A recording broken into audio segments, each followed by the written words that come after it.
സ്മോഗിൻ്റെ സാന്നിധ്യം ഈ അടുത്ത കാലത്ത് വളരെയധികം വർദ്ധിച്ചു വരുന്നുണ്ട്. അത് ഫോട്ടോ കെമിക്കൽ സ്മോഗ് എന്നാണ് അതിൻ്റെ പേര്. അത് പ്രത്യേകിച്ച് ഈ ശൈത്യകാലത്താണ് ഇത് കൂടുതലായിട്ട് കണ്ടുവരുന്നത്. എറണാകുളത്ത് മാത്രമല്ല, മലിനീകരണമുള്ള മിക്ക നഗരങ്ങളിലും ഇത് കാണുന്നുണ്ട്. കേരളത്തിലെ മറ്റ് നഗരങ്ങളിൽ വ്യവസായശാലകൾ അടുത്തുണ്ടെങ്കിൽ അവിടെ നിന്നുണ്ടാകുന്ന എമിഷൻസ്, അവിടെ നിന്നുള്ള വാതകങ്ങൾ അന്തരീക്ഷത്തിലേക്ക് ഇറക്കുകയും അത് ജലബാഷ്പവുമായിട്ട് ചേർന്ന് സ്മോഗായി താപനില കുറയുമ്പോൾ സ്മോഗായി മാറുകയാണ് ചെയ്തുകൊണ്ടിരിക്കുന്നത്. ഇത് അളക്കാനായിട്ട് എയർ ക്വാളിറ്റി മോണിറ്ററുകളൊന്നും തന്നെ എറണാകുളത്ത് ഇപ്പോൾ തൽക്കാലം നിലവിലില്ല. ഇതിനൊരു പ്രധാന പ്രശ്നം വരുന്നത് കുട്ടികൾക്കും പ്രായമായവർക്കാണ്. ഇവർക്ക് രാവിലെ 10 മണി വരെ പുറത്തു പോകാനായിട്ടുള്ള പ്രയാസം ഇതുമൂലം അനുഭവപ്പെടുന്നുണ്ട്. രാജ്യ തലസ്ഥാനത്തെ വിവരങ്ങളൊക്കെ നമ്മൾ അവിടുത്തെ സ്ഥിതികൾ ഒക്കെ നമ്മൾ തന്നെ കണ്ടതാണ്. ഇപ്പോഴിതാ കൊച്ചിയിലും സമാനമായ രീതിയിലുള്ള ഒരു പ്രതിസന്ധിയിലേക്ക് കടക്കുകയാണ്. പുകമഞ്ഞ് എന്നുള്ളൊരു പ്രതിഭാസം, ഒപ്പം തന്നെ വായു മലിനീകരണത്തിന്റെ തോത് അത് രൂക്ഷമായി തന്നെ തുടരുന്നു എന്നുള്ളതാണ്.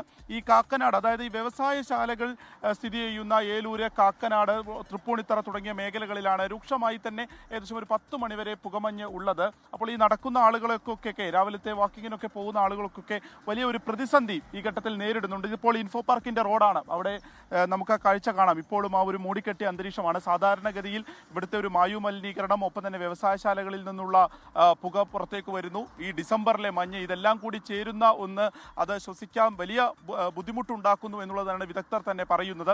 50 അതിൻ്റെ ഒരു എയർ ക്വാളിറ്റിയിലെ ഏറ്റവും നല്ല സ്റ്റാൻഡേർഡ് എന്ന് പറയുന്നത്. അതിപ്പോൾ 160 എത്തി നിൽക്കുന്നു എന്ന് പറയുമ്പോൾ എത്രത്തോളം അപകടകരമായിട്ടുള്ള ഒരു അവസ്ഥയിലാണ് എന്നുള്ളത് നമുക്ക് തിരിച്ചറിയാം. ഇന്നലെ അതിൻ്റെ ഒരു എക്സ്ട്രീമിലേക്കൊക്കെ അത് പോയിരുന്നു. ഇന്ന് അല്പം കുറവുണ്ട് എന്നുള്ളത് തന്നെ പറയാം. ചേട്ടൻ എവിടുന്നാ? ഞാൻ വൈക്കത്തുനിന്നാണ്. കൊച്ചിയിലെത്തിയിട്ട് എത്ര ദിവസമായി? കൊച്ചിയിൽ ഇവിടെയാണ് ജോലി.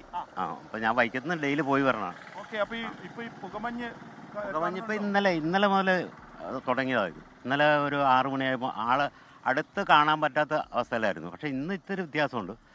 അതിന് വെളുപ്പിനെ അത് 6 മണിക്കാണ് ഞാൻ കാണാൻ തുടങ്ങിയത്. ഇന്നലെ 6, ഇന്നലെ 7:30 വരെ ഇതുപോലെ തന്നെയാണ്. ഇന്നുമുണ്ട്. മാസ്ക് വയ്ക്കുന്നത് നല്ലതെന്നാ പറയുന്നത്. ശ്വാസം മുട്ടൽ, ഒരു ചെറിയ ശ്വാസം മുട്ടൽ പോലെ അനുഭവപ്പെടുന്നുണ്ട്. വൈക്കത്ത് കുഴപ്പമില്ല. ഇത്ര ഇവിടെ അത് തന്നെയല്ല ദുർഗന്ധം. എന്ത് മണമെന്നറിയോ, ഭയങ്കര മണം.